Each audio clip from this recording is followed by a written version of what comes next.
Sauf que dans le cas de Moïse, ce moyen que Moïse leur présente, c'est le respect donc des ordonnances de l'Éternel. C'est l'application de la loi. Donc le problème, c'est quoi ici? Qui nous le fera entendre afin que nous le mettions en pratique? Donc la finalité dans le langage de Moïse, la finalité reste toujours le principe de la loi, mais en pratique les ordonnances de l'Éternel, alors tu auras la vie éternelle. Ne dis pas dans ton cœur qui montera au ciel. De Moïse, donc ne dis pas ça parce que voici déjà la loi que je t'ai prescrite aujourd'hui. Donc tu as plus besoin de monter au ciel et de faire des efforts extraordinaires pour connaître ce que Dieu attend de toi. Et pour dire la même chose, ne dis pas qu'il montera au ciel. Quelque part, j'étais déjà révélé en fait l'évangile de Jésus-Christ. Le parallèle, c'est ne dis pas qu'il y a une impossibilité. Mais dans la réponse, c'est en fait descendre de Christ. Je vais revenir expliquer, mais finissons avec Moïse. Maintenant, expliquons donc la fin du langage de Moïse adapté dans le Nouveau Testament, bien adapté par Paul. Donc, que dit donc la justice qui s'obtient par la foi? La parole est près de toi, dans ta bouche et dans ton cœur. Verset 14 dans Deutéronome 30. C'est une chose au contraire qui est tout près de toi, dans ta bouche et dans ton cœur. Maintenant, voici encore la déconnexion.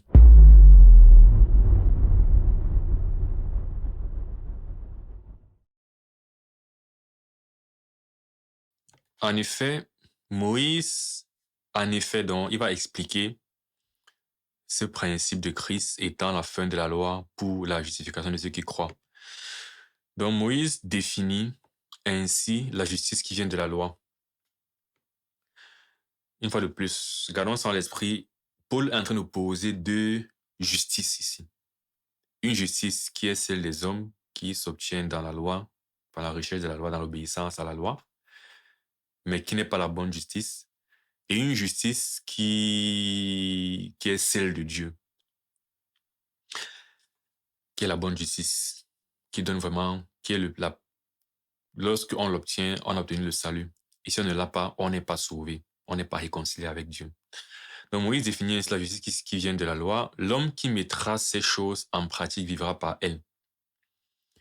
Donc là, nous sommes dans Lévitique. Vous pratiquerez mes ordonnances et vous observerez mes lois. Vous les suivrez, je suis l'Éternel votre Dieu. Donc c'est un peu ça le contexte. Vous observerez mes lois et mes ordonnances. L'homme qui mettra ces choses en pratique vivra par elle, je suis l'Éternel. C'est ce que Moïse dit. Moïse définit ainsi la justice qui vient de la loi. L'homme qui mettra ces choses en pratique vivra par elle. Ce qu'il faut comprendre, c'est que Paul, je le dis déjà ici, va beaucoup prendre les passages de l'Ancien Testament, dit dans un contexte initial, et les appliquer à la question du salut. C'est ce que j'ai appelé dans une vidéo précédente l'interprétation apostolique des Écritures. C'est quand Paul va dans l'Ancien Testament prendre une parole, et donner un sens plus profond ou bien au-delà du sens compris dans le contexte immédiat. Dans Romains, Paul est en train de prêcher, d'expliquer l'évangile. Et donc, on parle de ce qui donne, quand on parle de justification, c'est le fait d'être pardonné des péchés et d'hériter la vie éternelle, en fait. Et donc, ici, c'était le principe derrière ce que Moïse était en train d'enseigner. Moïse enseignait un principe où ton salut, pas seulement ta vie et ta survie biologique et tes bénédictions matérielles, mais même ta vie spirituelle dépendait en fait de ton obéissance. C'était ce que Moïse a enseigné. Et je viens de me rappeler d'un truc. C'est comme quand l'Éternel dit à Adam et Ève que le jour où tu mangeras ce fruit, tu mourras. C'est la même chose. Il y a une loi qui est donnée. Ne mange pas le fruit. Le jour où tu vas manger ça, tu vas mourir. Et la première application, c'était la mort biologique, parce que Adam et Ève ont fini par mourir. Mais même là, on se rend compte que la première application visible, oui, c'est la mort biologique. Mais la première application spirituelle, surtout, était que Adam a été spirituellement séparé de Dieu, en fait. Et au long terme, c'est ce qu'on voit, c'est que l'humanité, maintenant, comme Adam a mangé ce truc-là et qu'il est mort biologiquement, ce n'est pas seulement la mort biologique, le problème, c'est que l'humanité est spirituellement dans un état de péché. C'est la même chose, c'est que pendant qu'il donne le commandement avec une conséquence biologique directe, immédiate, dans la loi, si tu péchais, tu pouvais mourir, ça enseignait un principe sur la vie spirituelle, en fait, avec Dieu. Et c'est ça le premier principe, la première justice. Et maintenant, Paul va opposer ça à la seconde justice, qui est la bonne justice. Mais voici comment parle la justice qui vient de la foi. Donc il y a la loi d'une part et la foi d'autre part. Les œuvres et le mérite d'une part, ça c'est la loi. La grâce et la miséricorde d'autre part, qui est la foi. Ne dis pas en ton cœur qui montera au ciel, c'est en faire descendre Christ. Ou qui descendra dans l'abîme, c'est en faire remonter Christ d'entre les morts. Que dit-elle donc? Là, on parle de la justice qui vient de la foi. Voilà comment elle parle. La parole est près de toi, dans ta bouche et dans ton cœur. Or, c'est la parole de la foi que nous prêchons. Si tu confesses de ta bouche le Seigneur Jésus, et si tu crois dans ton cœur que Dieu l'a ressuscité des morts, tu seras sauvé. Et une fois de plus, c'est le contexte du salut. Comme il disait, on parle vraiment de la vie éternelle. C'est dans ce contexte que Paul prend le passage de Moïse dans Lévitique 18 et il dit, voici une première justice, une première façon d'être sauvé. Mérite ton salut en obéissant à la loi de l'Éternel. Mais voici une seconde façon, crois, tu seras sauvé. Mais un truc qui est intéressant ici, quand je parle un peu de détails, quand Paul cite les passages, c'est le langage que Paul emploie justement pour dire comment on parle la justice de la foi. Parce qu'il n'a pas dit voici comment on parle la justice de la foi directement si tu confesses. Il a fait un détour par ne dis pas en ton cœur qui montera au ciel.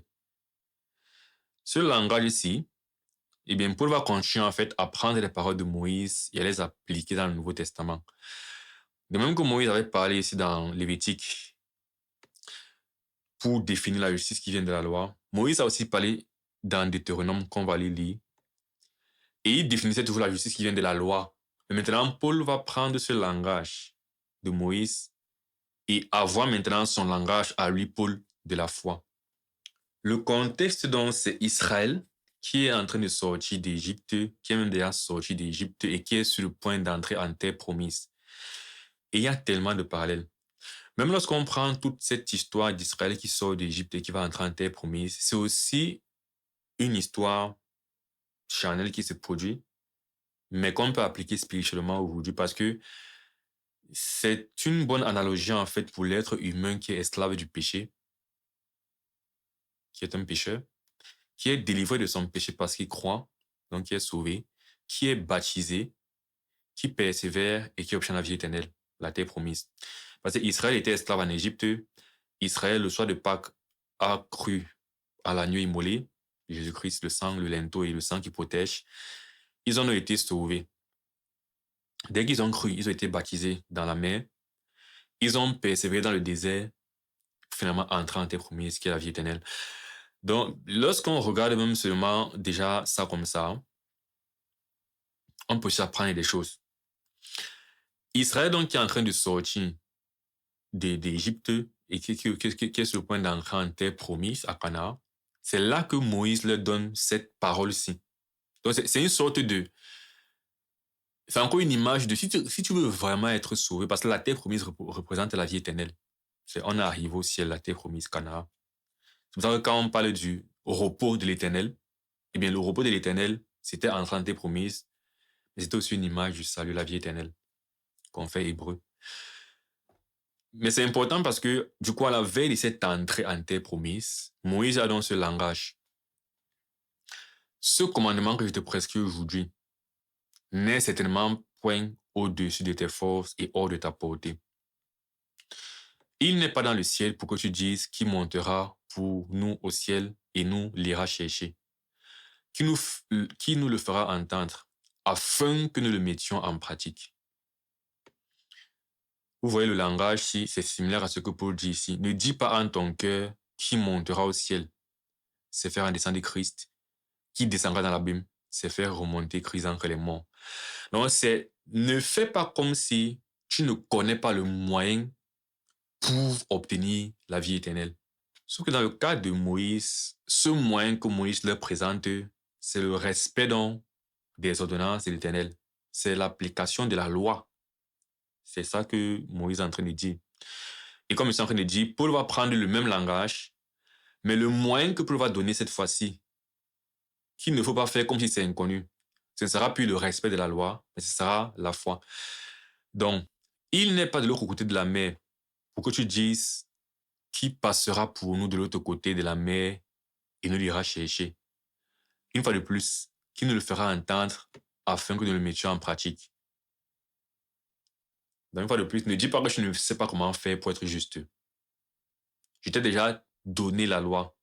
Quand il dit ce moment que j'étais presque aujourd'hui, Moïse avait déjà en fait donné la loi sur le mont Sinaï.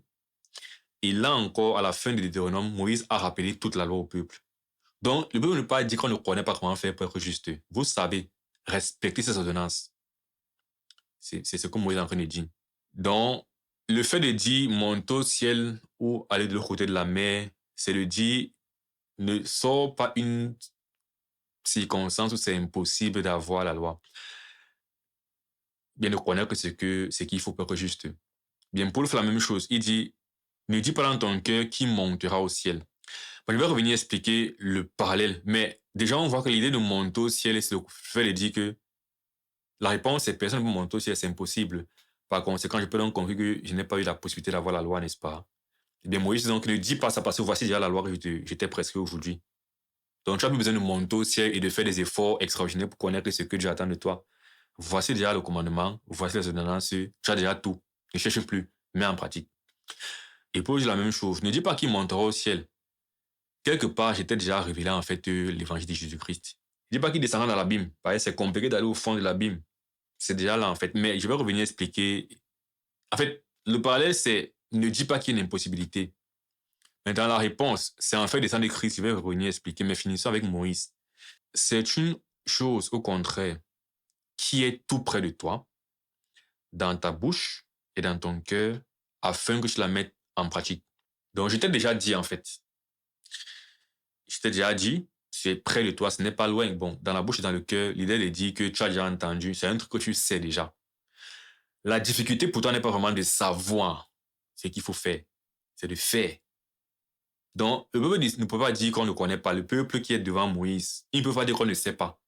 Ils connaissent, c'est dans leur tête, dans leur cœur, dans leur bouche. Maintenant, il faut qu'ils mettent en pratique. Donc, vois, je mets aujourd'hui devant toi la vie et le bien, la mort et le mal. Car je te prescris aujourd'hui d'aimer l'Éternel, ton Dieu, de marcher dans ses voies et d'observer ses commandements, ses lois et ses ordonnances, afin que tu vives. C'est la même chose qu'il y a dans Lévitique. Pour avoir la vie éternelle, tu dois être capable de faire quoi? D'aimer l'Éternel, ton Dieu, et de marcher dans ses voies. Et tout ça, en fait, c'est la même chose. Dis que j'aime l'Éternel, c'est la même chose de dire que j'observe ses commandements et ses ordonnances. Tu ne peux pas faire l'un sans l'autre.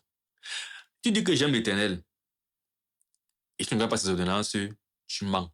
Tout ce que Moïse ici, c'est la même chose. C'est que garde la loi, la parole que tu as reçue, qui te révèle qui est Dieu, c'est qui il veut. Vis conformément à cela et tu vivras. Le problème, c'est que c'est impossible de faire ça. Donc, c'est les ordonnances afin que tu vives et te multiplies et que l'Éternel, ton Dieu, te bénisse dans le pays dont tu vas entrer en possession. Et donc, si il fallait aimer Dieu pour être sauvé, personne ne serait sauvé. C'est ça un peu la leçon que je veux, le point. On n'est même pas capable d'aimer Dieu en réalité comme il se doit d'être aimé. La raison pour laquelle on a besoin d'un autre moyen, que Christ vienne aimer Dieu, donc obéir parfaitement à Dieu à notre place. Donc j'en prends aujourd'hui à témoin contre vous le ciel et la terre. J'ai mis devant toi la vie et la mort, la bénédiction et la malédiction. Choisis la vie afin que tu vives, toi et ta postérité, pour aimer l'Éternel, ton Dieu, pour obéir à sa voix. Une fois de plus, tu ne peux pas dissocier l'amour de Dieu, l'obéissance à Dieu, et pour t'attacher à lui. Car de cela dépend ta vie et ta prolongation. Et donc, une fois qu'on comprend que Moïse est en train de dire, pour avoir la vie éternelle, il faut obéir complètement à Dieu, on comprend pourquoi on a besoin de quitter de ce que Moïse est en train de dire et passer à autre chose. Parce que ce que Moïse est en train de dire là est impossible. Et donc, personne n'a jamais réussi à faire ce que Moïse est en train de dire. D'ailleurs, Paul dit quelque part, Paul dit la loi est-elle donc contre les promesses? C'est ça en train de dire que Paul dit qu'il faut quitter la loi, il faut arrêter de chercher à obtenir la justice selon Moïse pour avoir la vraie justice par un autre moyen. Et dire ça sous-entend que chercher à obéir à la justice est problématique. C'est ce que ça sous-entend. Et c'est la question qui est posée ici. La loi est-elle donc contre les promesses de Dieu? Parce que, donc, comment on se dit, mais j'ai vu les gens dans l'Ancien Testament se battre pour vivre selon la loi de Dieu et être agréable à Dieu. Le roi David, Ivan et Paul, vous concrétisez l'Ancien Testament. Mais Paul va clarifier. Donc la question donc, que quelqu'un peut se poser, c'est que dans la loi, c'est un problème. Tu es en train de dire que la loi, il y a un problème à chercher la loi pour obtenir les promesses de Dieu. Et la réponse, c'est loin de là. La loi n'est pas un problème. Dans le sens que si vraiment tu pouvais garder cette loi, tu devrais obtenir ce que la loi promet en conséquence, la vie éternelle et le reste. S'il lui était donné une loi qui put procurer la vie, la justice viendrait réellement de la loi. Ça veut donc dire que même si théoriquement la loi peut donner la vie c'est le pardon. Le pardon des péchés. Parce que nous sommes morts en fait dans notre péché. Si c'est que je cherche à regarder à la loi, à faire un truc par rapport à la loi pour avoir en conséquence la vie, c'est une bonne chose. La loi me dit même que techniquement, je pourrais, en la respectant parfaitement, avoir cette vie. Mais c'est impossible parce que tout ce que la loi va me permettre d'obtenir, c'est la culpabilité. Parce que la loi va me montrer que je suis pécheur. Elle va plutôt me pointer que voilà encore un péché que tu as fait. Voilà à quel point tu es loin du standard de Dieu. Tu as essayé, mais ici tu as fauté. Du coup, je n'aurai jamais la vie par la loi. Et c'est ce que Romains 3, 19 à 20, je pense, dit que la loi a été donnée pour que toute bouche soit fermée et tout le monde soit reconnu coupable devant Dieu. Donc, elle est bien parce qu'elle donne vraiment les critères pour avoir la justice. Et elle dit que réussir simplement à obéir à toutes mes ordonnances, tu auras la justice. Mais c'est impossible qu'elle me procure la vie parce qu'elle n'est pas que me procurer la condamnation et la culpabilité. Donc, s'il lui était donné une loi qui peut procurer la vie, la justice viendrait réellement de la loi, viendrait conditionnelle. Donc, la justice ne vient pas de la loi. Donc, comme c'est clairement dit ici, ce qu'on doit faire, c'est réinterpréter tout ce qu'on a cru comprendre et qu'on a vu David chercher la loi, la justice par la loi. Quand on a vu Moïse même, quand on a vu Jérémie, Ésaïe, tous ces saints de l'Ancien Testament, est-ce que vraiment ils cherchaient la justice dans la loi? C'est ce qu'il faut, il faut réinterpréter l'Ancien Testament en fait, par la révélation claire du Nouveau Testament. Mais l'Écriture a tout renfermé sur le péché afin que ce qui avait été promis fût donné par la foi en Jésus-Christ à ceux qui croient. Bon, je ne sais pas si c'est assez clair, mais je veux clôturer ce point en disant que personne n'a jamais été vraiment sauvé parce qu'il cherchait dans la loi la justification. Et l'exemple le plus clair, c'est David. David nous révèle en fait ce qu'il a compris dans Romains 4. Heureux ceux dont les iniquités sont pardonnées et ceux dont les péchés sont couverts. Avant, c'est dit, heureux l'homme à qui Dieu impute la justice sans les œuvres. Et ici, David parle de lui. David se rend compte que, en fait, ma justice devant Dieu, Dieu me l'a donnée pas basée sur les œuvres que j'accomplis. Et pourtant, j'accomplis des grandes œuvres. Je suis l'homme dans le cœur de Dieu. Je suis David. Mais, dans ça, je vois mes problèmes. Et ça m'attriste. Mais je suis heureux parce que je me rends compte que Dieu n'a pas regardé en fait à mes péchés et à mes œuvres. Mais sans mes œuvres, il m'a imputé la justice. Parce que je crains l'Éternel, parce que je crois en lui. C'est ce qu'on appelle une révélation. C'est ce qu'on appelle connaître personnellement Dieu. C'est quand tu arrives à finalement, qu'est-ce que Dieu attend vraiment de moi dans notre relation. C'est là que vraiment tu connais Dieu et que tu es sauvé. Et comme je disais, ce n'est pas incompatible avec le fait de vouloir être juste selon la loi. Mais la différence, c'est que tu ne reposes pas en fait ton assurance et ton appartenance à Dieu sur ta capacité et les performances que tu produis en obéissant à Dieu. Donc, heureux ceux dont les iniquités sont pardonnées et dont les péchés sont couverts. Heureux l'homme à qui le Seigneur n'impute pas son péché. Et il a dit la même chose, il a dit la même chose pour Abraham au départ. Que dirons-nous donc Abraham, notre père obtenu selon la chair? Si Abraham a été justifié par les œuvres, il a sujet de se glorifier, mais non devant Dieu. Donc, Abraham a été justifié par les œuvres. Ses œuvres ont fait de lui quelqu'un de juste, parce qu'il avait des œuvres justes. Mais cette justice, il ne peut pas la brandir devant Dieu. Ça ne le rend pas juste devant Dieu. Ça le rend juste devant les hommes, pas devant Dieu. Ce qui le rend juste devant Dieu, c'est quoi? Abraham crut à l'Écriture, que dit l'Écriture, Abraham crut à Dieu qui le lui imputa justice. Ce ne sont pas ses œuvres qui ont fait qu'il soit déclaré juste devant Dieu, c'est sa foi. Bon, comme il disait, J'introduis ça, mais pour détailler, développer cette partie, vous pouvez aller revoir la vidéo sur le chapitre 4. Donc, si on revient donc dans ce que Paul est en train de dire, maintenant expliquons donc la fin du langage de Moïse adapté dans le Nouveau Testament, bien adapté par Paul. Ne dis pas en ton cœur qui montera au ciel. C'est en fait descendre de Christ. Voici ma compréhension, parce que c'est un peu quand même tricky. Donc, on comprend grossièrement que c'est un langage similaire à celui de Moïse. L'idée de dire, ne branle pas l'impossibilité de savoir ce qui est nécessaire pour être sauvé, parce que je te l'ai déjà révélé. Pour faire simple, si c'est que tu veux comprendre quelque chose de ces versets de 6 à 9, comprends ça. Ne dis pas, je ne savais pas comment faire pour être sauvé, parce que je t'ai déjà dit comment faire pour être sauvé. À l'époque de Moïse, je t'avais déjà donné les ordonnances de la loi. Mais c'était pas vraiment ça. Mais dans la révélation du plan de Dieu, premièrement, j'avais montré que pour être juste, garde les ordonnances. Mais il a révélé, déjà dans l'Ancien Testament, à David, à ceux qui comprenaient vraiment. Il avait vraiment fait comprendre vraiment que c'est pas ça qui sauve, mais c'est la foi. Mais de manière explicite, donc, cela devient plus manifeste dans le Nouveau Testament, par la venue de Jésus-Christ et spécifiquement par les écrits des apôtres, notamment l'apôtre Paul. Donc, dans cette configuration, donc, ne dis donc pas que je ne sais pas comment faire parce que Paul t'a dit que ce qu'il faut faire, c'est croire en Jésus-Christ. C'est un peu ça. Mais quand même, quand il dit c'est en fait descendre de Christ, s'il faut donner un sens à cela, pour moi, c'est du genre, dans le contexte où pour vraiment être juste, il faut être parfait comme Dieu. Et que Dieu, c'est la seule personne qui est parfaite. Il fallait que Dieu en personne vienne me donner la perfection. Si maintenant je dis, qui montera au ciel? C'est impossible de monter au ciel et de pouvoir nous obtenir cette justice. Il dit, bon, parce que quand il dit, c'est en fait descendre de Christ. Ça veut dire que quand tu fais descendre de Christ, tu nies un peu que Christ est d'origine céleste en fait. C'est comme si Christ qui vient te dire, je suis mort pour toi et que je suis divin et donc que ma mort est capable de payer les péchés de l'humanité.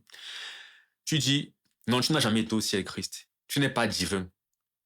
Et donc, comme tu n'es pas divin, ton sacrifice n'est pas capable de nous sauver. Et donc, nous sommes condamnés. Parce qu'une fois de plus, n'oublions pas que quand Paul pose cette question, c'est pour coincer quelqu'un qui cherche un prétexte pour ne pas être sauvé. Parce que quand Moïse dit, ne dit pas qui ira de l'autre côté du Jourdain, le commandement est là, c'est comme si, par là, quelqu'un qui cherche un prétexte de dire, je suis condamné parce que je n'avais pas eu le moyen d'être sauvé. Donc, c'est pourquoi il dit non, ne dis plus ça. Parce que tu as vraiment le moyen de sauver. Donc, pareil, quelqu'un qui dirait cela, qui monterait au ciel, ce serait dans l'optique de dire personne n'a au ciel, personne n'est de nature céleste, donc personne ne pourra vraiment porter mon péché et tout ça. Donc, il dit non, si tu dis ça, tu es en train de faire redescendre Christ. Oh, vraiment, Christ est céleste. C'est la première chose. Christ est vraiment céleste. Deuxième chose, qui descendra dans l'abîme? Alors, si tu dis qu'il descendra dans l'abîme, c'est aussi un problème parce que tu es en train de dire que Christ n'est jamais descendu dans l'abîme. Et donc, tu es en train de faire remonter Christ. Tu dis que Christ n'est pas descendu, donc tu le fais remonter. Et pourtant, une fois de plus, dans le processus d'expiation, il est nécessaire que la victime expiatoire souffre pour que le peuple soit purifié de ses péchés. Et la souffrance, quand tu prends le parallèle entre la mort de Christ et l'expiation, le processus d'expiation et de propitiation, il y a le sang qui coule. Mais je pense qu'il y a aussi le sacrifice qui est brûlé, en fait, l'Holocauste. Et c'est ce que représente, en fait, Christ, justement, qui meurt et qui va dans le séjour des morts. Au point où David dit, tu n'abandonneras pas mon âme dans le séjour des morts. Il a dû avoir un rapport avec l'abîme, le fond, en fait. Parce que l'abîme représentait souvent le lieu où il y a les souffrances, le lieu où il y a... Et c'est le feu. L'abîme, ça représente avec tout ce qui est mauvais. Donc, c'est le feu, c'est la souffrance et tout ça. Et là, il a fallu que Christ meure et soit dans cet environnement. Si Christ n'est pas mort, en fait, alors il n'y a pas cette souffrance, il n'y a pas la complétion du sacrifice d'expiation. Donc, c'est le sang qui coule, c'est le sacrifice qui est brûlé, c'est l'abîme, c'est tout ça. Si donc qui descendra dans l'abîme, c'est comme si Christ n'a pas souffert, en fait. Spirituellement, il ne parle pas d'une souffrance sur la croix parce que ce n'est pas les clous qui pèsent sa main qui nous sauvent de la colère de Dieu. C'est la colère spirituelle de Dieu qu'il a dû supporter qui nous sauve. Donc, je ne sais pas comment décrire ça, mais c'est dans le contexte où le psalmiste a dit « Tu n'abandonneras pas mon âme dans le séjour des morts ». Donc, spirituellement parlant, Christ a dû souffrir comme un mort d'une certaine façon. C'est le minimum que je pense qu'on peut au moins être d'accord que la Bible enseigne. Et donc, si tu dis donc qui descendra dans l'abîme, comme si ce n'est pas arrivé, c'est en faire remonter Christ. Donc, c'est retirer la souffrance de Christ. Et si tu retires sa souffrance, il n'y a pas d'expiation. Nos péchés sont encore sur nous, il n'y a pas de salut pour nous. Donc, c'est donc ça les deux, qui descendra dans l'abîme, c'est en faire remonter Christ entre les morts. Parce que ça veut dire que Christ a été parmi les morts. C'était, comme il disait ça, c'était le langage de Moïse réadapté, non, par Paul. Mais comme il disait, si ce que je viens d'expliquer ici dans le verset 6 et 7, c'est un peu flou, retenons simplement que Paul, en train de dire, ne dit pas que c'est incapable de savoir ce qui est nécessaire pour être justifié. Je vais te le révéler maintenant. Donc, que dit donc la justice qui s'obtient par la foi? La parole est près de toi, dans ta bouche et dans ton cœur. C'est la même chose que Moïse a dit à la fin. Verset 14 dans Deutéronome 30. C'est une chose au contraire qui est tout près de toi, dans ta bouche et dans ton cœur. Maintenant, voici encore la déconnexion. Comme tu connais l'ordonnance de Moïse, qui est qu'il faut respecter les ordonnances de Dieu, tu as la liste des ordonnances, des commandements qu'il faut pratiquer, tout ça. Maintenant, mets en pratique. C'est la mise en pratique qui te donnera la vie, le salut. Et voici aussi la déconnexion avec ce que Paul fait. Vers la fin, quand il dit « La parole est près de toi, dans ta bouche et dans ton cœur ». Maintenant, que faut-il faire? Au lieu de dire « Mets en pratique » dans le sens de « Obéis aux ordonnances de Dieu, dont mérite ton salut », il dit plutôt quoi? « Confesse de ta bouche que Jésus est Seigneur et crois dans ton cœur que Dieu a reçu des morts ». Donc c'est ça la différence radicale entre les deux. L'une juste demande en fait pour être justifié d'obéir. Donc, et l'obéissance n'est pas la grâce, c'est le mérite. Quand on dit que tu as obéi à Dieu, c'est que Dieu a donné un set de commandements et tu t'es appliqué à vivre conformément à ces commandements-là. Tu as agi selon ces commandements. Une autre chose à faire, c'est quoi? C'est confesser, c'est reconnaître. Donc, ce n'est pas une œuvre, en fait. C'est une reconnaissance, c'est la foi. Tu confesses de ta bouche le Seigneur Jésus-Christ. Si tu crois dans ton cœur que Dieu a reçu des morts, tu seras sauvé. Et on verra ça sur chapitre 11. La foi et les œuvres, ce n'est pas la même chose. Parce que quand on va dire croire, c'est aussi obéir à Dieu. Oui, mais c'est une obéissance qui a une catégorie différente de l'œuvre, en fait. Comme il disait, même quand tu dis que tu aimes Dieu, ça n'a pas de valeur parce que on va te dire, quand tu aimes Dieu là, ça se voit dans la manière dont tu agis. Donc, l'obéissance, dans un premier sens, c'est vraiment une capacité à faire les choses de toi-même. C'est-à-dire, même quand tu dis que tu aimes Dieu, n'est-ce pas? Aimer Dieu, ce n'est pas juste un sentiment, une pensée, une réflexion. C'est une façon de faire en réalité. Donc, c'est toujours un mérite. C'est pourquoi il dit, on ne peut même pas dire que pour être sauvé, aime Dieu. Ça, ce serait trouver un évangile par les œuvres. Parce que c'est impossible d'aimer Dieu. Parce que aimer Dieu veut dire vivre de cette façon. Ça veut dire pratiquer la gentillesse, pratiquer la sanctification, la pureté, le respect, l'humilité. Ce sont des œuvres en réalité. Et la différence avec croire, c'est que quoi? C'est juste une conviction d'une réalité que Dieu a dite et qui va s'appliquer. Il n'y a pas un mérite dans cela. Je n'ai aucun mérite dans le fait d'accepter que Dieu m'a donné son Fils qui a pris mes péchés à la croix pour moi. Il n'y a aucun mérite dans cela. On ne peut même pas dire que le fait que moi je crois et que quelqu'un d'autre ne croit pas, j'ai un mérite parce que j'ai cru. Non. Croire n'est pas un mérite.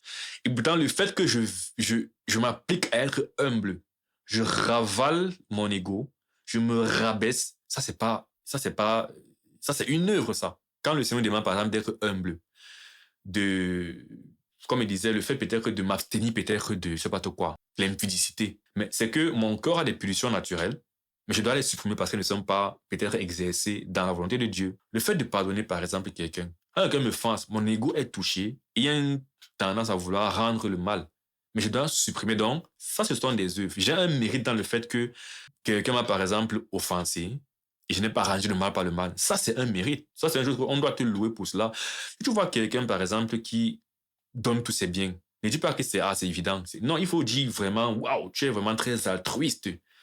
Tu es vraiment dépourvu de toi. Tu te dépouilles vraiment de ta personne pour faire le bien aux autres. Ça, c'est des mérites qu'il faut reconnaître et qu'il faut même chercher à avoir. Mais ces mérites-là, en fait, sont aussi tachés de nos imperfections. C'est pourquoi une vie ou bien une approche de la justice au travers de cela va toujours être vouée à l'échec. Parce que malgré tout ce qu'on fait de bien, on fait aussi le mal.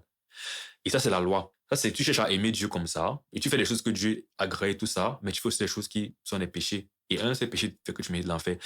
Donc, on laisse tout ça. On dit, OK, je vais te prendre un couloir où je n'ai aucun mérite du tout. Je n'ai aucun mérite dans le fait que Christ soit mort pour moi. C'est lui qui a souffert, c'est lui qui a obéi à Dieu, c'est lui qui a été parfait. Et j'accepte de recevoir cela gratuitement et de recevoir un truc que je ne mérite pas, une justice que je ne mérite pas. Et c'est ça l'évangile, c'est ça la nouvelle la bonne nouvelle. Une fois que mon cœur est que je ne mérite pas le salut parce que je repose sur Christ et que j'ai reçu ce salut-là, je viens en disant, mais il faut quand même que j'honore Dieu qui m'a sauvé. Qu'est-ce que Dieu veut même vraiment? C'est là que je regarde maintenant sa loi et je m'applique à vivre selon la loi. Mais vous voyez que là, je ne vis pas selon la loi pour mériter mon salut, mon pardon et tout ça. Je vis quand même passer naturellement. Je veux honorer celui qui m'a sauvé, Dieu qui m'a sauvé, qui m'a fait du bien. Mais je ne suis pas en train de chercher à mériter un salut. Ouais. C'est ça la nuance entre les deux. Donc, on continue. Quand c'est en croyant du cœur qu'on parvient à la justice et c'est en confessant de la bouche qu'on parvient au salut. Selon ce que dit l'Écriture. Bon, parfois, les gens prennent ça littéralement, mais ce n'est pas que littéralement, je dois ouvrir la bouche et parler. Déjà qu'on sait que c'est le cœur qui importe.